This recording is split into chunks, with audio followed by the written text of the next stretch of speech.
Muchas gracias a todos por escuchar esta presentación. Se titula Sexualidad y cognición en la novela griega y los fragmentos novelescos, una aproximación neuroestética. En ella intentaré aplicar una perspectiva relativamente reciente al estudio de las novelas griegas, que es la perspectiva neuroestética y la derivada de los estudios cognitivos. Esta perspectiva creo que es interesante por la observación de este fenómeno. En todas las culturas del mundo que hemos podido estudiar, de las que se conservan textos o legados escritos, aparecen historias de amantes que se separan a pesar del deseo que los quiere mantener unidos y sufren una serie de avatares y se reúnen al final de la trama. Nos podemos preguntar si esto es debido a una serie de historias que surgen en un momento primero de la historia de la humanidad y que acaban desarrollándose por influencia de otras culturas, pero esta hipótesis parece poco adecuada, ya que aparece en culturas que incluso, esta estructura novelesca aparece en culturas que incluso nunca habían estado en contacto en la antigüedad. De manera que quizá conviene preguntarse por qué los argumentos de las novelas griegas que aquí estudiamos y que son reflejo de estas historias de amantes que se separan y se reúnen, ¿por qué son similares estructuralmente a otras historias que aparecen en cualquier lugar del mundo? Que son historias universales. Ya quizá no sea una cuestión de influencia histórica, sino que tiene que ver con nuestra forma de entender la realidad, con nuestra cognición, basada sobre todo en la experiencia emocional. Y esta es la hipótesis que manejo en esta presentación. Con algunos ejemplos, es muy breve la presentación, por lo tanto, ni siquiera desarrollaré los argumentos de las novelas que aquí aparecen mencionadas. Calíroe y Quereas, de Caritón de Afrodisias, Lucipe Quitofonte de Aquilestacio, Nino y Semírames, solamente conservamos algunos fragmentos, y las babiloníacas de Jánico. Vamos ahí. La mirada neuroestética considera que la literatura y el arte es una cristalización de nuestra cognición, de nuestra forma de entender la realidad. Nosotros, a la hora de entender la realidad, creamos una historia, damos sentido a una serie de estímulos muy variados, prácticamente infinitos, que vienen del entorno, y generamos una historia a modo de película que se presenta a la conciencia de forma coherente. Pues bien, podemos estudiar la forma, la cognición humana, gracias a las historias a las que damos lugar, ¿no?, a lo largo de toda la historia de la humanidad. Este tipo de mirada es universalista y es obviamente de corte biologicista, porque está considerando cómo el cerebro capta la realidad, cómo el cerebro se relaciona con los estímulos continuamente cambiantes de la realidad exterior, y al mismo tiempo cómo las emociones compartidas por toda la especie humana en sus distintas etnias y pueblos, pero son comunes a todos, generan historias similares. Y en este sentido, la novela griega es un ejemplo muy interesante para poder estudiar este tipo de cognición humana, o cómo nosotros damos lugar a estas historias, a la cristalización de nuestros procesos cognitivos, porque corresponden a lo que Schiller diría mucho más adelante, a esa fase ingenua del arte, en la cual la historia brota de forma espontánea o natural, por así decirlo, del artista, y no ha pasado aún por ese filtro sentimental que será muy común después del romanticismo, donde se añade toda la visión del mundo interior, la sentimentalidad, las emociones del propio artista, ¿no? Digamos que las novelas griegas son ingenuas a la manera de Schiller, porque son representaciones directas de conflictos muy humanos, donde no aparece tanto la emotividad del artista que produce la obra. Tiene un valor muy interesante para la literatura comparada este tipo de historias, porque permiten contrastar precisamente esa hipótesis de que estas historias no se deben a unas construcciones sociales que han evolucionado en el tiempo, sino que se deben a motivos biológicos, hormonales, emocionales, que producen estas historias en distintos lugares de la humanidad. La temática que abordo en esta presentación es el papel de las heroínas, que resulta en muchos casos más activo que el de los héroes, en la contraparte masculina. Hay que tener en cuenta que algunas de sus novelas, como por ejemplo Calíroe, era más conocida por el papel de la mujer, de la amante femenina, que por el del hombre, ¿no? Y el título, de hecho, muchas veces de estas novelas lleva el nombre de la protagonista femenina. El concepto de virginidad y castidad lo contaremos con la idealización, que nos entroncará con el posible valor religioso que pueden tener estas novelas. Y lo trabajaremos con la metodología de la perspectiva cognitivista de Com Hogan y con el concepto cerebral heredado de unidad en el amor de Samuel Zeki. Comenzamos por esta cuestión de la virginidad y la castidad. En estas novelas es muy importante el concepto de parcenía, el concepto de virginidad. Pero no es una virginidad entendida de una manera genital o biológica, como ese estado en el cual no se han mantenido relaciones sexuales. No, la parcenía podía ser conservada por la mujer cuando se casaba gracias al matrimonio y tiene que ver más con la castidad, con la fidelidad, con la pureza, no tanto con esta cuestión casi médica genital. Los protagonistas de estas novelas luchan por mantener su parcenía, luchan por mantener su castidad, más relacionada con la sofrosine, ¿no? Ese concepto de castidad, pero que también está muy entroncado con la virginidad, para poder casarse y una vez casados mantener esa fidelidad que preservaba esa virginidad casi religiosa, ¿no? Es un atributo de la diosa Atenea, por ejemplo, el ser virgen, y lo conecta con lo divino, con lo ideal, por lo tanto. Entonces, la fidelidad de los amantes heterosexuales es uno de los motivos que nos llevan a leer y leer estas novelas para saber si van a caer o no.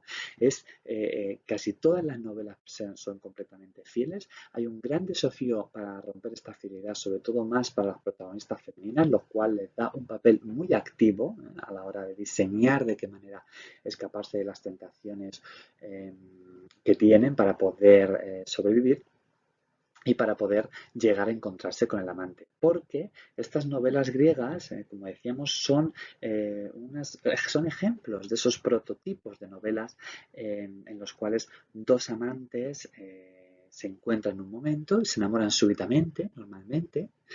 Puede ser también un proceso paulatino, como sucede en Daphne y Chloe, pero normalmente es casi un amor a primera vista y quieren estar juntos, pero hay una serie de inconvenientes que los llevan a separarse, a avatares, hasta que después de una serie de historias vuelven a encontrarse. En estos avatares en los que están separados hay un gran desafío a esa virginidad y hay un papel más activo de ellas en muchos casos para poder mantenerlo. Ellos parece que pecan un poco más, por así decirlo. Ellas también pueden cometer la infidelidad, pero son excepciones muy reducidas, como es el caso de Calirro, que tiene que yacer junto a un hombre para poder sobrevivir de alguna manera. Había sido vendida como esclava y se ve forzada. Estos personajes están tremendamente idealizados. El mundo de las novelas griegas es un cosmos ordenado, regido por fuerzas divinas, donde todo lo que sucede está en favor de una mayor armonía final, que sería el reencuentro de los amantes. Hay divinidades que de hecho intervienen para que esto sea así. Se habla muchas veces de Artemis, se habla muchas veces de Isis, la diosa Isis. Afrodita, por lo tanto, también aparece mencionada en algunas ocasiones, o la diosa Fortuna. Las divinidades tienen un juego en este cosmos ordenado que hacen que el universo tenga un sentido y todo tenga un sentido en la historia para el reencuentro final. Desde la perspectiva cognitivista de Patrick Hogan, la novela griega sería lo que conocemos como un absoluto universal, un universal que aparece en todas las culturas del mundo. ¿Por qué? Porque en todas se han observado historias, como decíamos, de dos amantes que se encuentran, en algún momento se enamoran y el resto de la historia es volver a encontrarse, porque suelen estar separados por obstáculos sociales, por pertenecer a clases sociales distintas o a distintos avatares del destino, ¿no? Donde suele estar implicada la muerte en muchas ocasiones. De ahí que Com Hogan lo llame tragicomedia romántica, que acaba bien. Dice que es un absoluto universal, que puede ser observado en todas las culturas del mundo. Textos con estas historias. Com Hogan las explica en base a la dinámica de dos prototipos emocionales de la felicidad, que sería Kama, es el deseo, y Arthas, la emoción que nos lleva a experimentar lo que experimentamos cuando tenemos prosperidad social. Toma estos dos términos de la teoría sánscrita, la teoría literaria sánscrita. El tener deseo erótico cumplido y satisfecho y el tener prosperidad material son dos prototipos emocionales de la felicidad, de esta construcción de felicidad, según el desarrollo. Dice que estas novelas son el resultado de la dinámica entre estos dos prototipos emocionales que muchas veces están en conflicto. Porque el deseo de los amantes a veces no se puede materializar porque pertenece a clases sociales distintas, como decíamos, o porque otro amante interviene, o porque se separan, porque hay una serie de avatares que los llevan a separarse, ¿no? Y a tener que volver a encontrarse de nuevo.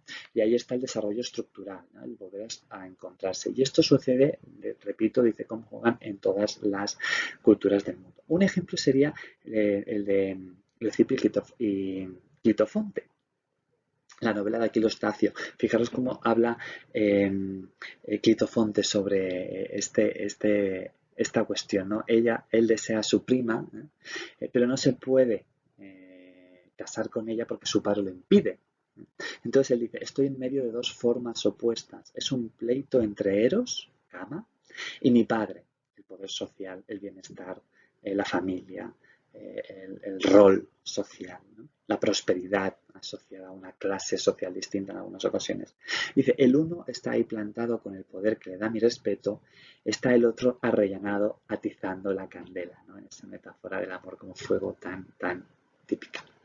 Este tipo de historias tiene una presencia universal en todas las culturas. Está en el Ramayana, están los amantes suicidas, de Mons Salmón, muchas veces en Romeo y Julieta, dos tragicomedias, perdón, donde también aparece la muerte representada.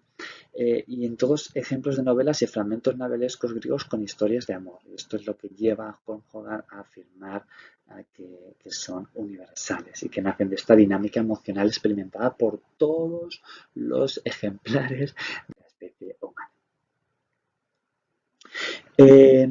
Hay una base cognitiva, neurocognitiva, en la formación de estos ideales del amor. Y aquí utilizamos la teoría de Semir-Zeki.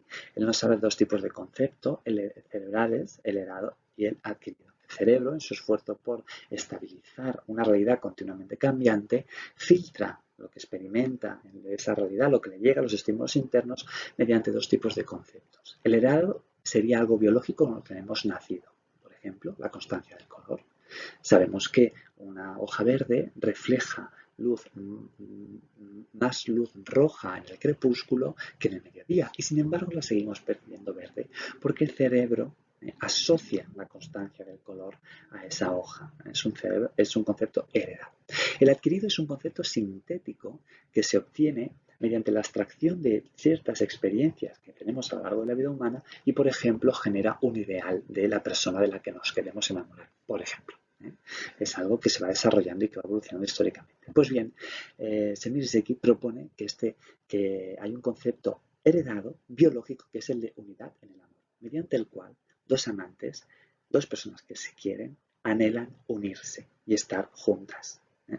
Y que en la unión sexual sería como la máxima expresión posible de ese anhelo de unión.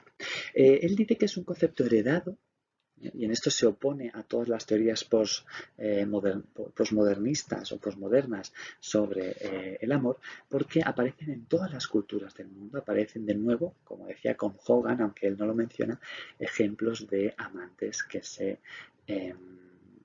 anhelan unirse. Esto aparece en todas las culturas, por lo tanto dice que esto es heredado y lo explica mediante una serie del papel que tienen algunas hormonas, ¿no? La serotonina, por ejemplo, aparece en la persona enamorada y es una hormona también presente en los trastornos obsesivos compulsivos, se puede decir, por lo tanto, que el amor es un tipo de obsesión. Hablo también de la oxitocina o de la vasopresina, que está muy relacionada con sentimientos de apego y de vínculo que producen el amor romántico, por así decirlo. Y ese anhelo de unión sexual, esa necesidad de los amantes griegos, de las novelas griegas, por volver a encontrarse, viene empujado por estas cuestiones básicamente hormonales, ¿no?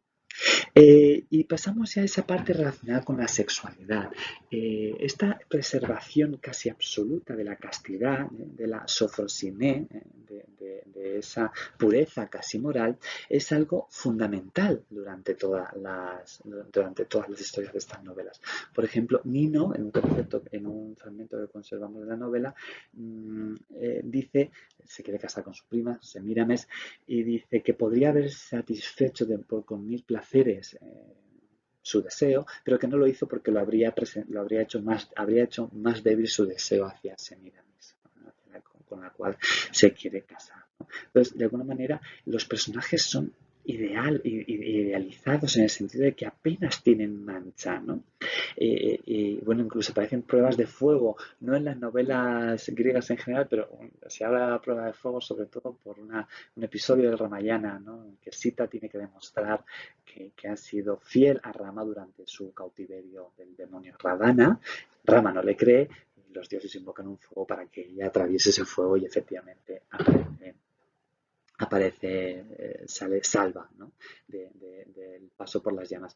Hay una novela griega, Metíoco y Parténope, donde Parténope, que se llama Bartanuba en la versión cóptica, ya asimilada por la Iglesia, también entra en las llamas y sale indemne como una forma de salir de un matrimonio no deseado. Es decir, son personajes muy idealizados, ¿eh? Tenemos también el caso, ejemplo, del amor post-mortem, ¿no? De suicidarse en el caso de que no lo quiera, no puedan conseguir ese amor. En Kione encontramos en algunos de los fragmentos el impulso a suicidarse si no pueden realizar su amor, porque tanto es ese anhelo biológico, diríamos, de encontrarse. Y esto nos lleva a hablar del papel religioso que pueden tener estas novelas. Se ha hablado de las hipótesis en muchas ocasiones de que estas novelas sean ritos iniciáticos, es decir, formas de enseñar a los jóvenes o de enseñar a las personas cómo adorar a cierto dios, a tener cierto camino religioso.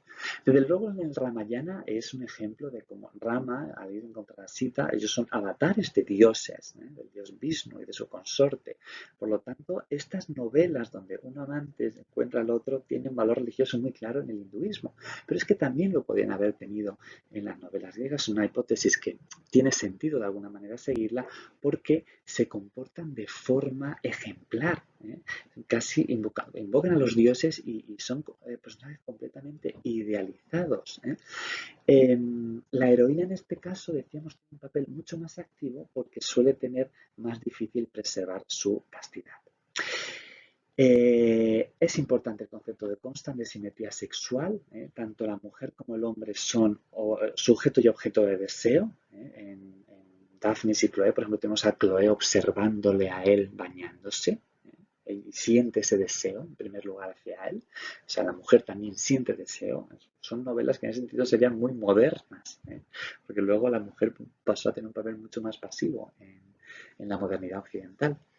Y lo que resulta interesante también es debido a este concepto de unidad en el amor, dice Zemir Segui que es un ideal que no puede tener contraparte en la realidad, que nunca encontramos en la realidad esa satisfacción que nuestro ideal nos quiere empujar, pero que en las experiencias del amor, de este amor romántico, se segrega dopamina que ya da simplemente placer. El hecho de experimentar ese amor. La dopamina está relacionada con la sensación de tener una recompensa y no necesariamente con la recompensa en sí. Por eso estos amantes como Dante con Beatrice o también Don Quijote con Dulcinea que sienten tanto placer en esa idealización cerebral. En cualquier caso, esa pureza ética les lleva a tener un gran valor, o sea, que tiene sentido que hablemos de ellos como personajes religiosos. Y como conclusiones, pues decir que efectivamente la novela griega cumple con estos rasgos prototípicos de las tragicomedias románticas en la literatura universal, sirven para mostrar la cristalización de esas emociones prototípicas de Kama y Artas, enfrentados en muchos casos, el deseo erótico y el poder social o la prosperidad, que en muchos casos, al final de las novelas, cuando se vuelvan a encontrar los amantes, hay un aumento de estatus social. Sucede, por ejemplo, En las babilónicas de Jámblico, al final él es entronado rey, y muchas veces los amantes cuando se lo encuentran, por ejemplo, Querias y Calirre, no solo recuperan el estatus, sino que mejoran su estatus, tienen una gran prosperidad social, que son ejemplos de idealización extrema, son la manifestación de ese concepto biológico heredado de unidad en el amor, que no tiene contraparte con la realidad, pero que solamente el experimentar y el fantasear con él resulta placentero por la cuestión de la dopamina, y que la virginidad y la castidad serían, por supuesto, caminos de perfección espiritual, y en este sentido le da tanto valor religioso a estas novelas, han sido estudiadas en ocasiones, como decíamos, como ritos iniciáticos. Por tanto, la sexualidad, sobre todo en base a la castidad, al respeto y a la fidelidad, serían como ideales a cumplir o que se expanden mediante esta novela, mediante estas novelas. Y también, por supuesto, supone la sexualidad, el acto sexual supone la manifestación más cercana de ese anhelo de unión sexual, que ese concepto heredado de forma biológica en nuestro cerebro nos empuja hacia el amante por esa idea de unidad en el amor. Muchas gracias por su atención.